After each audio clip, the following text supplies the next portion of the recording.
गाय से लेकर बकरी तक हर तरह के जानवर को बड़े मजे से खाने वाले मुसलमान आखिर सुअर का मांस क्यों नहीं खाते? आखिर क्यों इस्लाम धर्म की सबसे पवित्र किताब कुरान में सुअर को खाने से मना किया गया है? क्या इसके पीछे कोई रूढ़िवादी सोच है या फिर असलियत कुछ और? आज के इस वीडियो में सुअर के मांस और मुसलमानों के बीच के दुश्मनी की हर एक बात आपके सामने रखेंगे, जिसे सुनने के बाद आप हिंदू हो या मुसलमान, आपके होश उड़ जाएंगे।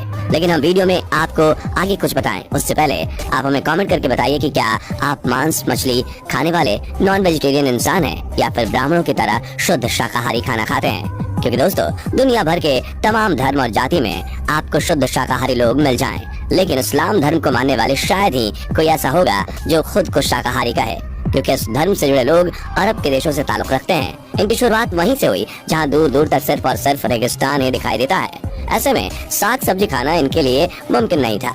हालांकि अब परिस्थितियां बदल चुकी हैं, हालात बदल चुके हैं, लेकिन मुसलमानों की आदत नहीं बदली। उन्हें तब भी मांस खाकर जिंदगी बिताना अच्छा लगता था और आज भी। लेकिन एक चीज ऐसी है जिसे खाना तो दूर की बात, उसका नाम लेने से भी मुसलमान कतराते हैं। जी हाँ, और वो चीज है सुअर का मांस। जी, सुअर के मांस को कोई भी मुसलमान नहीं खाता और ना ही कोई सुअर का नाम लेना पसंद करता है। असल में मुसलमानों की जिंदगी में होने वाली हर एक चीज पर, चाहे उनका खाना पीना हो या उठना बैठना, यहाँ तक कि उनके बात करने के तरीके तक में कुरान पाक की दी हुई नसीहतें झलकती हैं। हर एक सच्चा मुसलमान कुरान में लिखी बातों का पालन करता है और इसी किताब में उन्हें सुअर का मांस खाने से हरगिज़ मना किया गया है। पर सवाल ये आता है कि आखिर सुअर के मांस में ऐसा क्या है जिसे उनकी सबसे पवित्र किताब ने ही नकार दिया है? दोस्तों, हम सभी जानते हैं कि इस्लाम धर्म में मांस खाना पूरी तरह से जायज है, लेकिन मांस में क्या चीज खाई जा सकती है और क्या नहीं, इसके भी पूरे नियम कानून कुरान पाक में दिए हुए हैं। ठीक उसी तरह जैसे इस्लाम में शराब पीना हराम माना जाता है, वैसे ही इस्लाम धर्म में सुअर खाना भी मना है।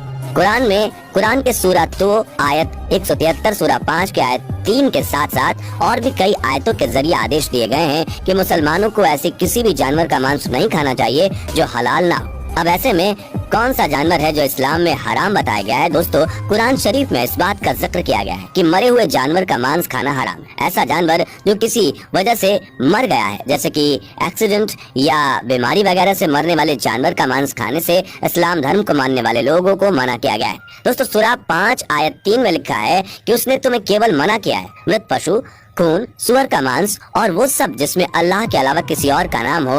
हालांकि अगर किसी की मजबूरी है तो बिना इच्छा किए उस पर कोई बात नहीं है, क्योंकि अल्लाह वाकई में रहमत करने वाला और माफ करने वाला है। दोस्तों, यहाँ पर खास तौर पर सुअर के मांस को ना खाने की हिदायत दी गई है और सिर्फ इस्लाम धर्म की धार्मिक किताब कुरान में ही सुअर के मांस को नापाक नहीं बताया गया, बल्कि अगर आप बाइबल उठाकर देख लेंगे तो उसमें भी सुअर के मांस को खाने से मना किया गया है। बुक ऑफ लेविटिकस के चैप्टर नंबर 11 वर्स नंबर 7 में सुअर को ना खाने का उल्लेख किया गया है। अब ये दोनों ही धार्मिक किताबें सुअर के मांस को ना खाने को कहती हैं, तो आखिर सुअर के मांस में समस्या क्या है? दोस्तों, इस सवाल का जवाब छुपा हुआ है सुअर के कैरेक्टर में। जी हाँ, जिस तरह अगर इंसान का कैरेक्टर खराब हो तो लोग उसे दूई बना लेते हैं, ठीक उसी तरह सुअर की खराब नीयत के चलते कोई उसे पसंद नहीं करता। जब इंसान सुअर के बारे में सोचता है तो उसके दिमाग में एक ऐसा जानवर आता है जो गंदगी में रहना पसंद करता है। उसे लाख साफ सुथरा करके भी रखा जाए फिर भी वो खाएगा गंदगी ही। ऊपर से सुअर के शरीर से आने वाली गंदी बदबू भी किसी को पसंद नहीं आती। और अगर इन सबको किनारे कर दिया जाए तब भी सुअर पर भरोसा नहीं किया जा सकता, क्योंकि ये एक मौका परस्त जानवर है जिसका सिर्फ और सिर्फ एक ही मकसद है और वो है अपना पेट भरना, जिसे पूरा करने के लिए जानवर किसी भी हद तक जाने को तैयार है। इसलिए तो सुअर को कुछ भी मिल जाए वो खा लेगा, फिर चाहे शाकाहारी पेड़ पौधे हो या फिर मांसाहारी जानवर। यहाँ तक कि अगर कुछ अच्छा ना मिले तो सुअर मलमूत्र खाने से भी पीछे नहीं हटता। सुअर को इस बात से रत्ती भर भी फर्क नहीं पड़ता कि जो वो खा रहा है वो सही है या गलत, उसे तो बस अपना पेट भरने से मतलब है। यही वजह है कि सुअर को दुनिया के सबसे गंदे जानवर के तौर पर जाना जाता है। अब कई लोग बोलेंगे कि विकसित देशों में तो ये काफी साफ सुथरे दिखाई देते हैं। तो दोस्तों, ये सुअर है, चाहे जितने भी साफ सुथरे क्यों ना दिखाई दे, इनके अंदर की गंदगी कभी जाती नहीं है। तभी तो बिल्कुल साफ जगह पर रहने के बावजूद इनके एक दूसरे का मल खाने की आशंकाएं बनी रहती हैं। अब जाहिर सी बात है कि बिल्ली को दूध के सामने बिठा दिया जाए कि दूध की रखवाली करो तो भला दूध बचेगा क्या? ठीक उसी तरह अगर कुछ सुअरों को एक साथ रख दिया जाए तो उनके साफ और पवित्र होने का सवाल ही नहीं उठता। अगर गांव देहात की बात की जाए तो वहाँ आधुनिक शौचालयों की कितनी कमी है ये तो आप भी जानते होंगे। यही वजह है कि लोग खुले में शौच करने पर मजबूर हैं। ऐसे में सुअर को कुछ न मिलने पर वो उसका भी सेवन कर लेते हैं। अब जो जानवर दूसरों के मलमूत्र को खाता है उसे भला कौन अपने पेट का भोजन बनाना चाहेगा? कई लोग ये तर्क देते हैं कि ऑस्ट्रेलिया जैसी जगहों पर सुअर का पालन पोषण बिल्कुल साफ सुथरे तरीके से होता है, और हाँ, ये बात सच भी है। विदेशों में सुअर को अक्सर अच्छे वातावरण में रखा जाता है और उनका पूरा ख्याल भी रखा जाता है, लेकिन जैसा कि हमने आपको बताया, गंदगी इनके नीयत में भरी हुई है।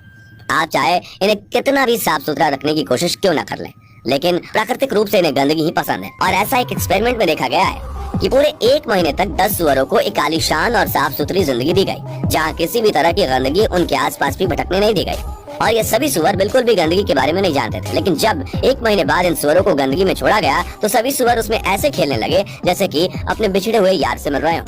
और अगर बात